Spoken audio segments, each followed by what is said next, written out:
listening to In Between the Lines podcast with Shamar and Jay. Nothing is out of bounds. What? Yo, it's the In Between the Line podcast. We're your hosts, Shamar and Jay. We're back at you with another episode today. Jay, my bro, what's going on, good brother? Oh man, I feel like I'm just jumping back in the world, bro. Okay. It's a lot of stuff going on, man. What's on your mind? Yo, it's the In Between the Line podcast. We're your hosts, Shamar and Jay. We're back at you with another episode today. Jay, my bro, what's going on, good brother? Oh man, I feel like I'm just jumping back in the world, bro. Okay. It's a lot of stuff going on, man. What's on your mind? A lot, man. Let's get the big news out the way. P. Diddy, aka Puff Daddy, Mr. Sean Combs, the diddler. Yeah, I would say he skated on this, man. I want to just give my opinion, man.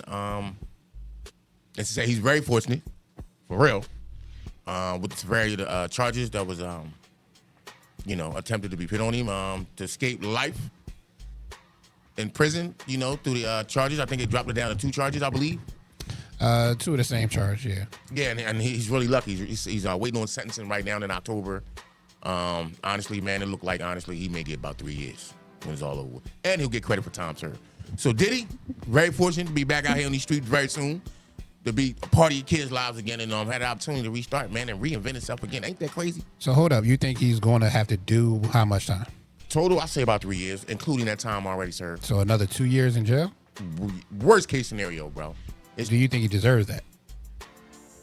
I think he deserves a longer sentence. In my opinion, I really do, bro. For what? Bro, listen. I'm not even going to say this on some personal level. I'm going to just say this from the charges. And I'm going to say this, too, from the prosecution standpoint. You came with a weak-ass case against this billionaire. It was trumped up charges. First and foremost, that was a weak-ass case. For this to be the resolution and, just have it on Main Street like it was for as long as it was, man, and have that man really just knock them charges in half. And I think he's getting hit with prostitution, state-to-state prostitution, something like that. Yeah. And the other charge is what exactly? They're both the same. Bro, like, listen, y'all came Just with all the 2 counts of it. Yeah, the Southern District of freaking Manhattan, they supposed to be the top lawyers in the country. Hey, it ain't a good look for y'all, honestly.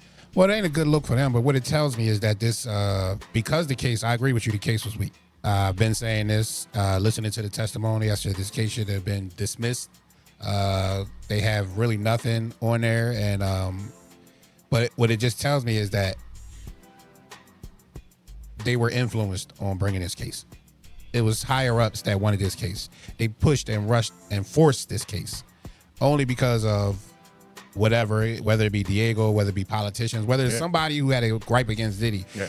You could tell this case was forced, because if that was me and you, they wouldn't even have brung that case, because the evidence didn't add up to the charges they were doing. That's why they dropped charges at the end of it, and it was just a ridiculous case. And that's why every time I heard what was coming out after the testimony, I'm like, none of this has to do with none of the charges. Now, of course, in the court of public opinion, seeing what the state did with releasing that tape to try to sway people's the jury pool's decision and paint Puff at a bad picture, because they knew they had a whack case. And if you go back on podcast a couple months ago, I said this. I said the only reason why that's released is because they're trying to paint a picture of the public eye on him, because they don't have a case.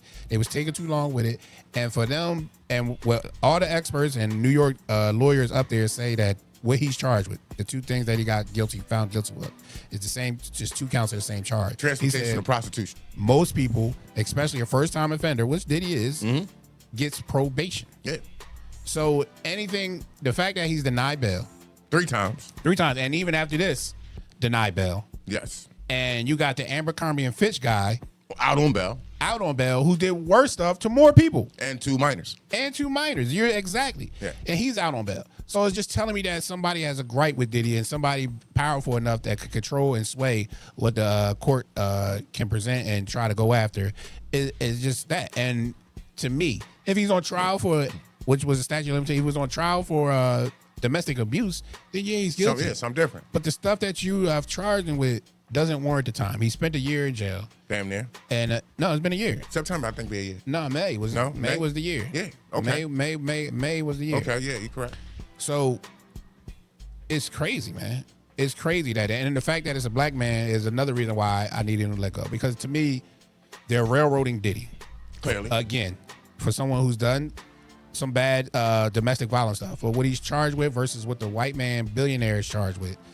And I don't like pulling the race card all the time, but when it's there in plain simple, you gotta call it. And that's what should be protesting right now. Just like we protest against the Trayvon Martins and everything, even though it's not on that level, the injustice that's being served right now against a black man that's found guilty of such minor charges is crazy. And it's just and this a black man that's worth $1 billion. Yeah, it's just a disservice to him. They ain't got no pics, bro. And again, beating up Cassie in the hallway, even though the full story is she went up top on him in the hotel room first. It's just like in NFL or whatever. You the last person always get caught. The one on video. Let's just say Jonathan Majors. Yeah, it's crazy, man. You know what I'm saying? When it comes to that analogy, all these things, man, is happening to these black men, and it doesn't matter. And you want to go lead with, racism doesn't exist. No, racism definitely exists, especially in the justice system. And again, they ain't got no pics, bro. Government ain't got no pics, bro. They coming at you. Yeah, man. So if you get too big for your britches, women going to cry and say, "Oh, he should be in jail for what?" No, because if your son was on trial for something that he found out guilty in something that he ain't did, you wouldn't want his ass found guilty on something that he ain't charged with. It's a trumped up charge. Yeah. Is guilty of kicking Cassie in the hallway? Absolutely. Yeah.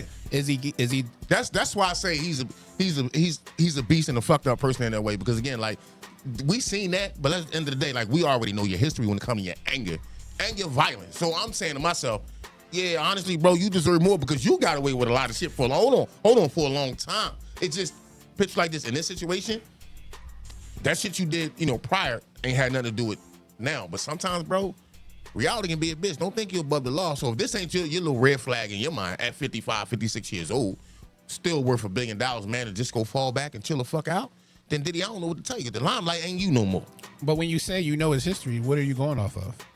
All the prior shit, bro. I mean, bro, you just take the celebrities he had issues with. Why you fighting J. Cole? He ain't even got that kind of demeanor. You see what I'm saying? I'm just saying shit like that, bro. Like, you snapping on TV, you throwing shit. Bro, okay, you got some issues, some control shit, but okay. I'm just saying. I see where you're coming from now. That's all I'm saying. And that's why they want to run with that. We don't want to bail you out because you have a history of violence. Because the shit well publicized. So from that aspect, that's what I'm saying with Diddy. Like, bro, you're lucky, man. You're fortunate. Yeah, I still don't think he should be No, not for this. For that. No, he need to. I'm saying, all right, if you him right now and you was able to dodge that bullet, this part of your life, you still worth $1 billion, you and your kids' lives, what else is it for you to accomplish, bro? You done beat 2 major cases, one of them murder charge or attempted murder charge. Then years later, this shit pop up. Come on, bro. Like, you want to keep rolling the dice? I just had this conversation with my boys. Like, when he get out, do you think his personality can keep him out of the limelight? And you mean his ego? Personality, ego is 2 different things. He got an ego problem. Well, whatever it is, you know that. Do you think it can? Do you think it can be tamed? I picture you like this, and that's a tough question because I will say this: if anybody can reinvent himself, it's Puff Daddy. I'm not even gonna fucking lie, bro. I mean, look at some of the shit he already does.